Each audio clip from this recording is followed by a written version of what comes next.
Hello, everyone, and welcome to Webeo's B2B Conversion Secrets webinar, increasing traffic conversion for every marketing channel through B2B website personalization. I'm Dawn Upton, and I'll be your host for this session. And today we're very fortunate to be joined by the extremely talented Sam Claeys from Cerba Research. Sam is the Digital Marketing Manager at Cerba Research, part of Cerba Healthcare, a leading player in medical diagnosis, and they support drug development by leveraging patient data and scientific insight to optimize research and development and commercialization globally. Cerba Research partner with pharma, biotech, government agencies, and non-government agencies to change the shape of clinical development. Sam spearheads the global digital marketing efforts of Cerba Research, together with the internal team and a kick-ass agency, to create further awareness of the Cerba Research brand and create omni-channel lead and demand generation campaigns. Sam's skills include content management systems, digital strategy, online lead gen, social media marketing, search engine marketing, Salesforce Lightning and Pardot experience, and every other sort of digital marketing channel you can expect. So thanks so much for joining us today, Sam. Thank you for having me. It's great to have you here. So if we could start, Sam, by you just telling us a little bit more about Cerba Research and what you do there. Yeah, so I think that was a very good introduction already on what we do and then the part of the group structure. I think Cerba Research has been around now for 40 years, as of this year, actually. We've actually started off as being a central lab, doing tests for certain medical trials for pharmaceuticals. And with the up and coming precision medicine and the last years, we have become more and more of a specialty lab player as well, that we've really focused on. I think that's been ongoing for 20 years now.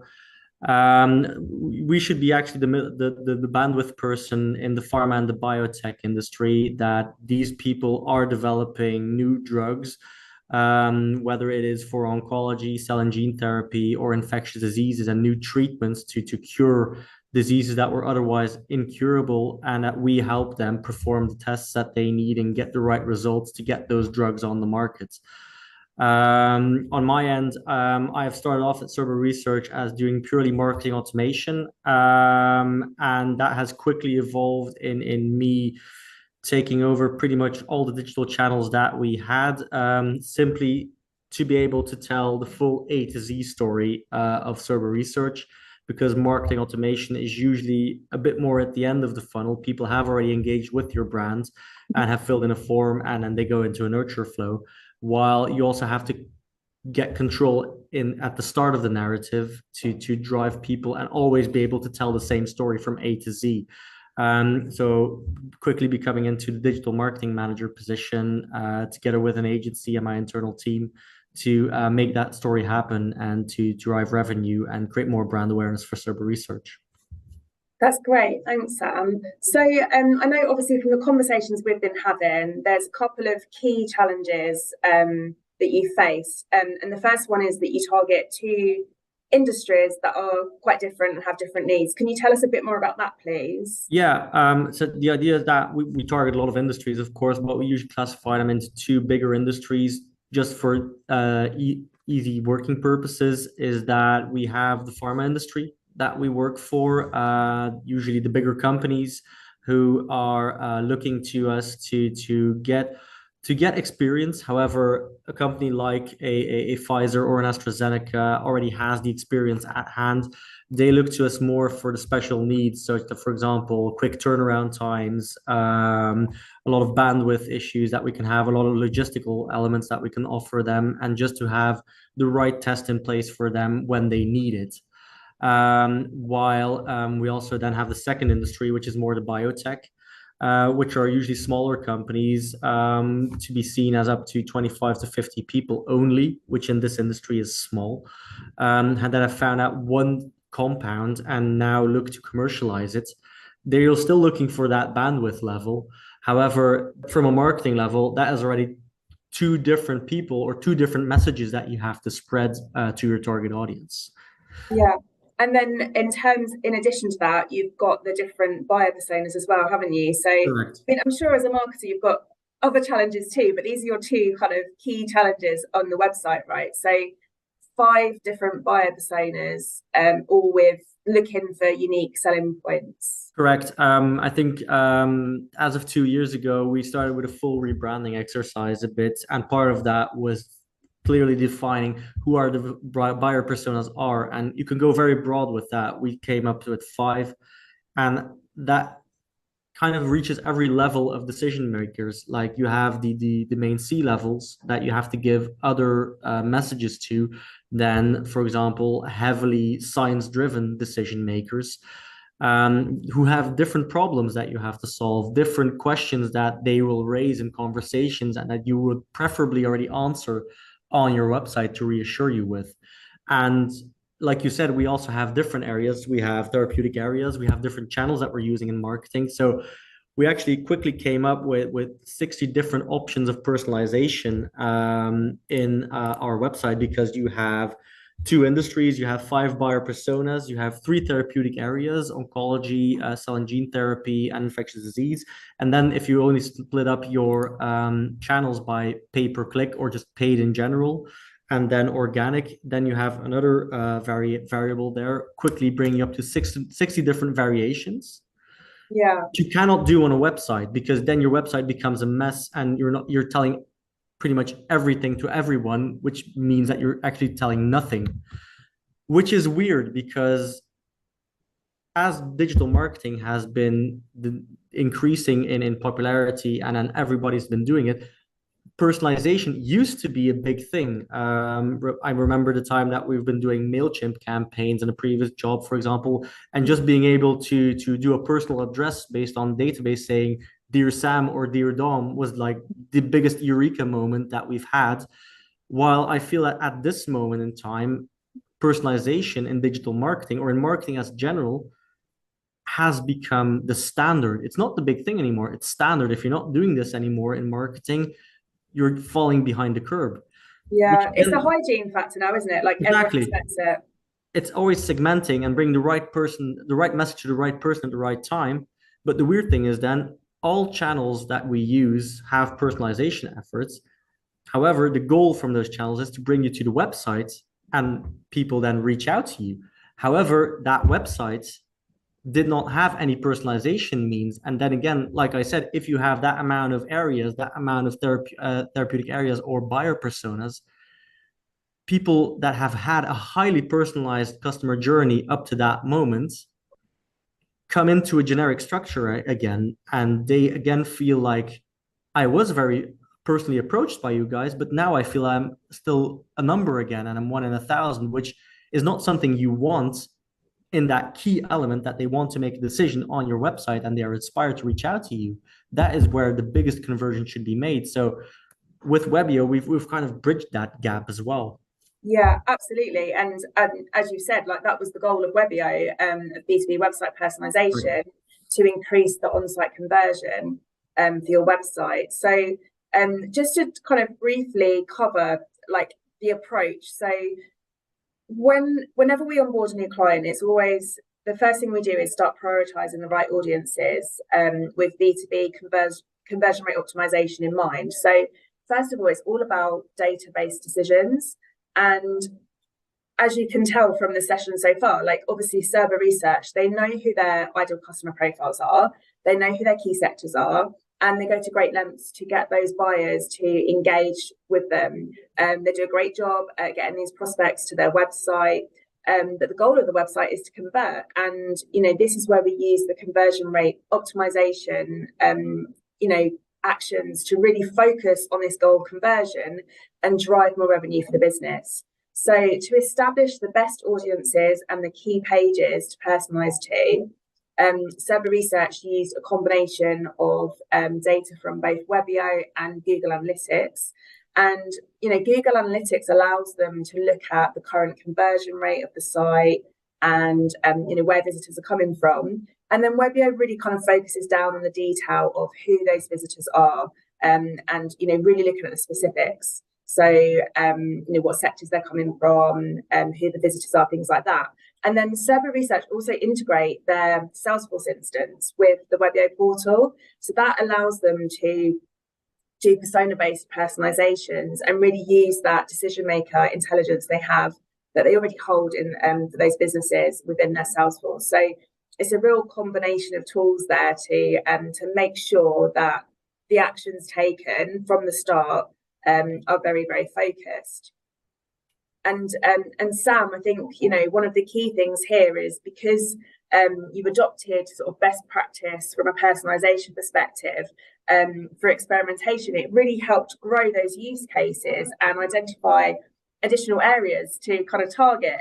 So Cerba Research use experimentation, which is a function of our portal that allows you to do campaign sort of split tests. So everything they've done, they set up 50-50 split test. So 50% of the traffic would get a generic non-personalized experience and 50% would get a personalized experience. And what that allows them to do is really measure the impact that personalization is having and the changes that they've made and see how successful they are in terms of the campaign activity. They also made sure that they followed the minimum of 4 pages that we recommend being personalized as well. So, we always say it's an online journey. You can't just personalize the homepage or the page they land on and expect them to convert. It doesn't happen that way. People are much more savvy. They want to look around. They want to find the answers to multiple questions they'll have, do their research and their due diligence. And so they're looking at multiple pages. So we always look for those high intent pages first. Where's the traffic come in? Which pages are the most important to personalize and focus on those? And I think this has led to a really interesting approach, Sam, hasn't it? Where you've started with all business, those key industries, and then increased the activity to then look at your paid search and personalizing for that, and then also looking at those kind of ABM activities as well. Yeah, because the idea is that I had been presented by Webeo, by my marketing manager, and seeing that potential, which, like I said, filled the gap of personalizing a website structure.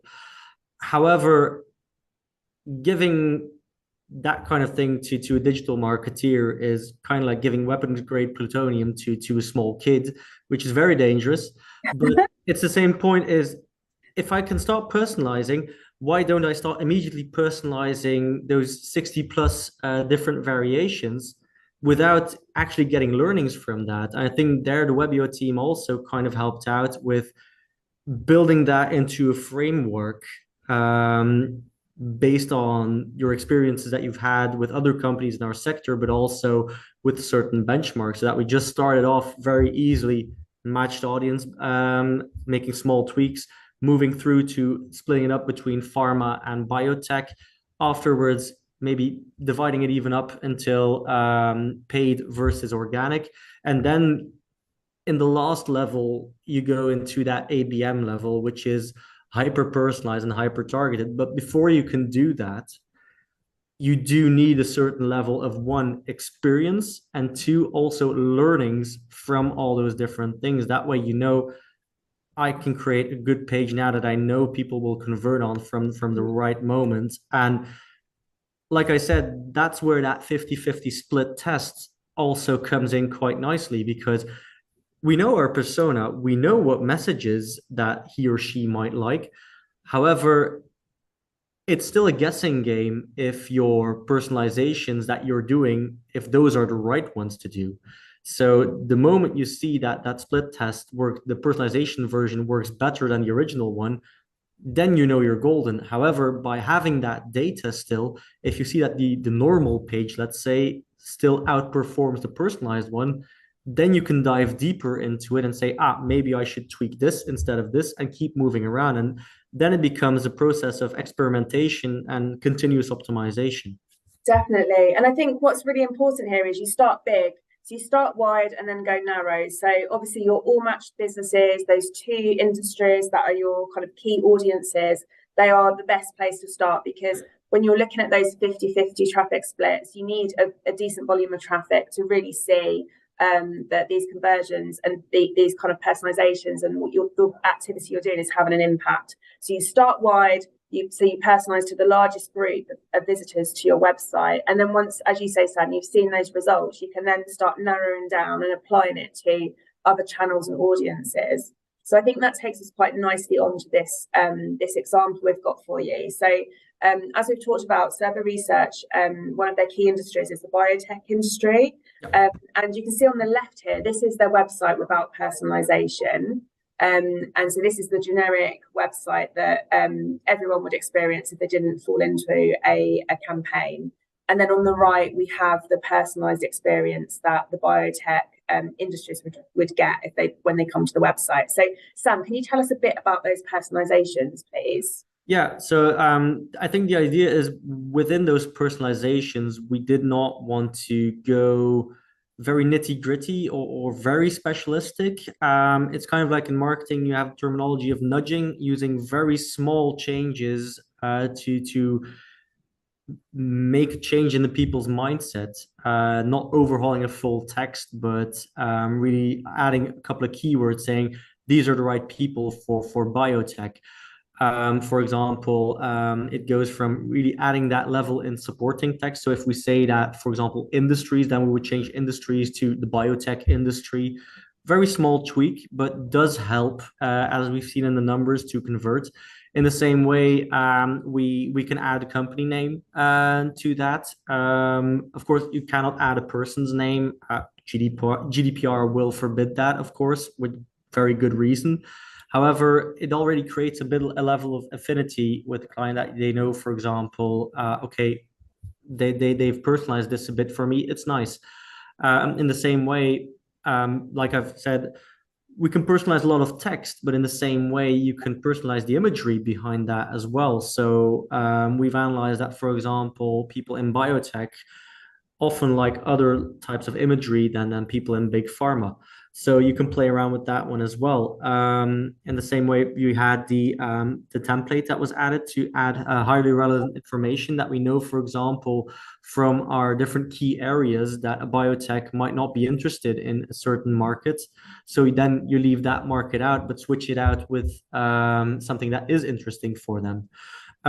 Apart from that, sometimes it is just a fact of telling the truth and coming with correct numbers. On our website, we have the point of this is the total amount of studies that we do, the sites, the countries, and let's just look at the numbers purely for biotech and give the correct numbers for biotech, for example, and change that one out. That if somebody in BD then afterwards talks to somebody in biotech that has converted, also presents these data, then you come with a similar story and the customer doesn't feel lied to in the biggest level. So it's that consistency, isn't it? So Exactly. overall, you've got your collective number of studies that you've done and that are ongoing, and then you've got your specific ones for farmers and specific ones for biotech. And Correct. so the number you present to the biotech audience is the number of biotech studies that are ongoing. And then, as you say, the BD will then also be using that number. So it's just that consistency through that journey that the numbers all match up, and it's the consistency of information, isn't it? Right. And then also, as we said, it's not about just personalizing that homepage. It's the next sort of 3 or 4 most high intent pages too. So we won't go through this one in too much detail, but this is just an example of the About Us, Our DNA page that Cerba Research have on their site. And this is just a few little tweaks they've made for the biotech audience. So again, just that headline copy right at the top. So that obviously draws the attention when someone first goes onto a page, that, drawn to that top headline copy. And then some specific updates on other areas of the site, just to on the page, just to make sure that that's aligned and again specific to that audience. Right. So it's just that consistent journey that they're not personalized to you one second and then not the next. And that's where the different tools come together, because then you can see in Google Analytics, this is the most visited pages, for example. So these are the ones that I certainly have to optimize as well, because I'm 80 to 90% sure that they will also visit these. So you want a consistent experience for them. Absolutely. And then, as we sort of mentioned earlier, we've then got some paid search Yep. examples. So again, this one on the left is the without personalization example. So without Webeo, this is what people would see when they came to the site. But would you like to talk us through the one on the right, Sam, with the personalization and why it's important with paid search? I think the main difference between the paid channel, if we look at Google Ads, for example, and looking into that, is that people from those channels come with a specific intent because they look for certain keywords. And they also usually come with a very high buyer intent. This is not just somebody coming in from an awareness campaign. This is a person that has actively looked up certain information where you as a company want to be first. But then if they visit your website, you also have to walk the walk and talk the talk, that the keywords that they have been looking for are also found in copy on your website. That creates a relevance to them. I've been searching for this keyword. I see this keyword coming up in this website. So I'm already being nudged into the aspect of let's read further and continue my journey to see what the possibilities are. In the same way, because they come with a higher buyer intent, what we also try to do in certain pages is to raise the CTA or the contact us level a lot higher, above the fold even, just so that because they are coming with a higher buyer intent, that you do offer them more opportunities to convert. That can be a very hard conversion in contact us. However, in the same way, bring in some gated content like a nice white paper to bring them even more interested, but add it behind a gateway, behind a form to capture more data. Because, like we've said, this helps us identify the industry that a person is in and even the company that that person is in. But if we look at pharma, for example, those companies can be populated by tens of thousands of people globally around. And then you need that extra level to define, I have to talk to Sam, I have to talk to Dawn, and then reach out further to them. I think what's really important about the paid search kind of aspect of it is, already in B2B marketing, we know that people don't come to your website for the fun of it. If they've come to your website, it's because they've got an interest in the products or services you're offering. And I think particularly, Sam, in this industry, I mean, no one's going to hit your site unless it's something they're looking for, right? So you've got that already for organic.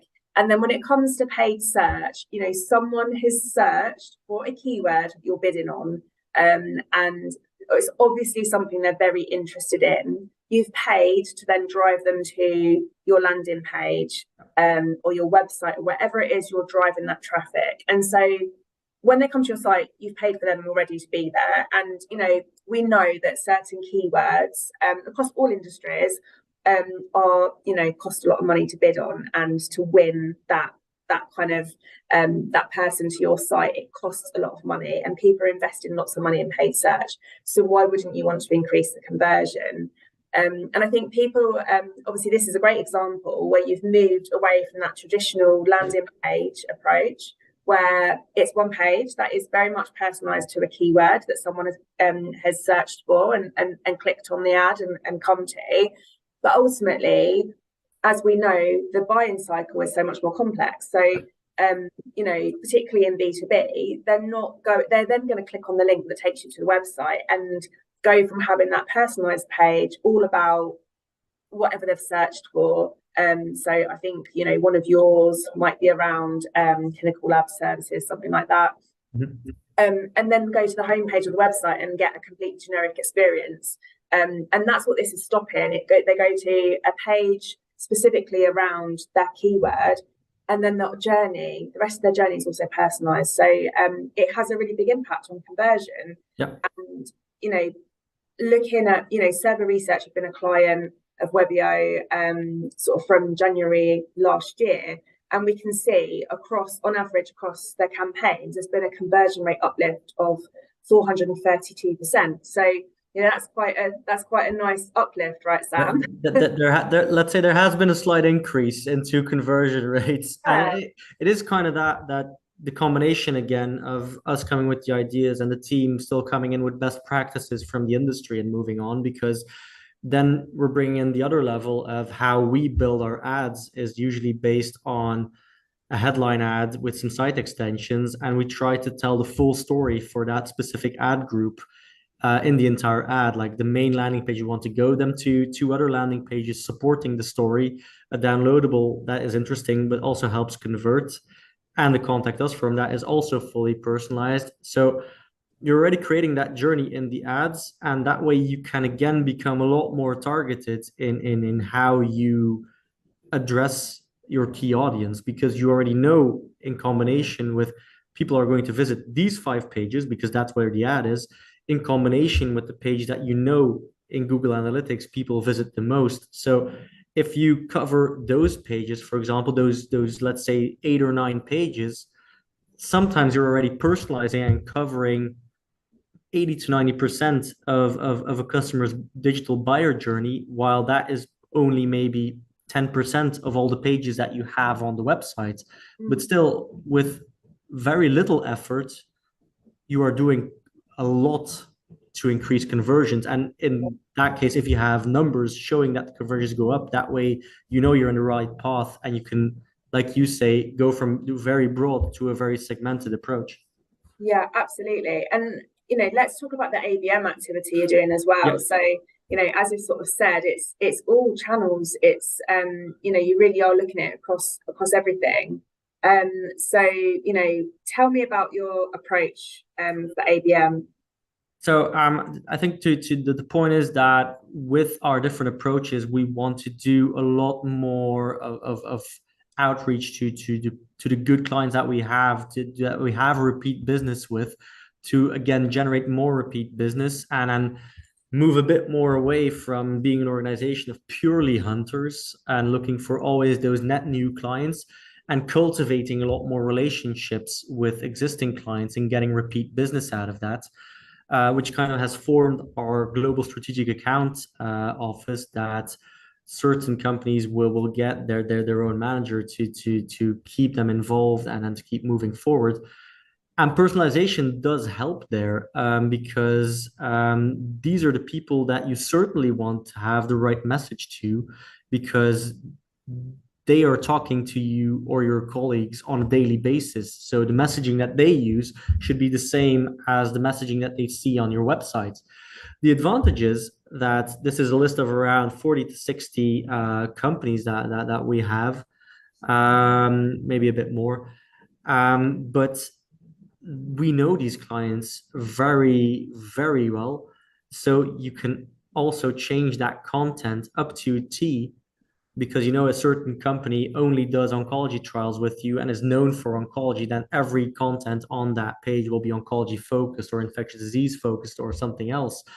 Imagery, you can change some logos, you can place some certain branded messages in there that you can really go hyper specific in that. However, that is a huge portion of work to do. So you already want to do that with a level of knowledge from your previous campaigns, from that matched all campaign, from that sector campaign, and then drill down even further to very niche targeting. Because if you have to do 50 to 60 to 70 plus pages over and over and over again, because you need repetition in that, then it almost becomes a full-time job, which is a bit too much personalization, if you tell me. Yeah, but the great thing about this is you don't have to build them all out like that, do you? Exactly. It's you can do like a template that then you use for everything. So Yep. but yeah, no, that's great. And as you say, it's allowed you all of the other testing you've done so far, and the kind of lessons you've learned along the way allows you to then put that into action on the next channel that you target, and the next one. So yeah, we've just got we're sort of almost run out of time now, so we're just going to run through some best practice kind of summary, and then we'll wrap up. So I think the reason Cerba Research have been, seeing such great results, and 432% uplift across all campaigns on average, is because they've been following best practice. So we kind of keep talking about it, but all of those decisions that you make on the website, they need to be data led. So there's so much data out there, and I know sometimes people get a bit kind of wow, there's a lot of data, and what do I use, and how do I know which bits of data to kind of look at? But we've got a team of CSMs here that will kind of they walk our customers through that process, and help them identify which aspects of data to use, which what the key pages are they should be personalizing, those high intent pages, where the focus should be first, because what we don't want is finger in the air judgments on what to do next, and gut feelings and things. Like the highest conversions, the best results will come from those kind of data-led decisions, and so we help our customers go through that process. And the next aspect really is the setting up the campaigns for those key sectors first. So as you already mentioned, you start wide, start wide to go narrow, because you'll get more learnings. So it's a quick win opportunity. If there's lots of traffic for those particular sectors, or those particular pages, you'll get more traffic there. You'll see the results quickly, and you'll get your learnings quite fast from that approach as well. And also, as we've said, minimum of 4 pages per campaign, because it really is an online journey, not just you don't just focus on that one page. And as Sam said, the whole high intent piece, we help you identify which of those pages are high intent. And then sometimes it varies for different audiences. So for certain audiences, it might be that you personalize different pages for other audiences, but we go through that with you, and we kind of help you with that aspect. And really, experimentation, as we've talked about, it's so important to test everything.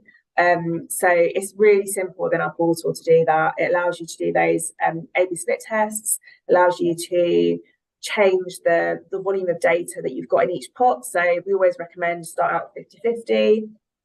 And then once you reach that statistical significance with that campaign, you can then increase it to 90-10, or if you wanted it gradually, maybe 75-25, whatever you're comfortable with. But we help you make when the time's right to make those decisions in terms of this is your highest performing personalization. Let's focus on this and kind of move more traffic into that journey, because we're seeing an impact on your conversions, and ultimately everyone wants more conversions, right? So that's really important. And then from Cerba Research's point of view, by doing all those tests and really following that process, it's enabled them to then introduce personalization to more channels. So paid search and ABM wasn't necessarily in your original kind of use case when you first came to Webeo, but as a result of the performance that it's had on your conversion rate, obviously you then chose to kind of, okay, what else can we personalize to? This is exciting. Let's see where else we can go with this. So that's really, really positive.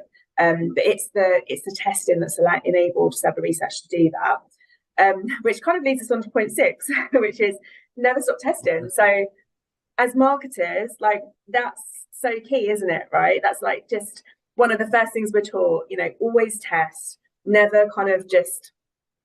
just be satisfied with the results you're getting. Always test further, push further, see what else you can achieve. And I think again, this is a great example of that, because you have made full use of that experimentation feature to enable you to introduce personalization to more and more channels and pages on your site. No, true. I think the main point is that the importance for us was, first of all, filling in that gap.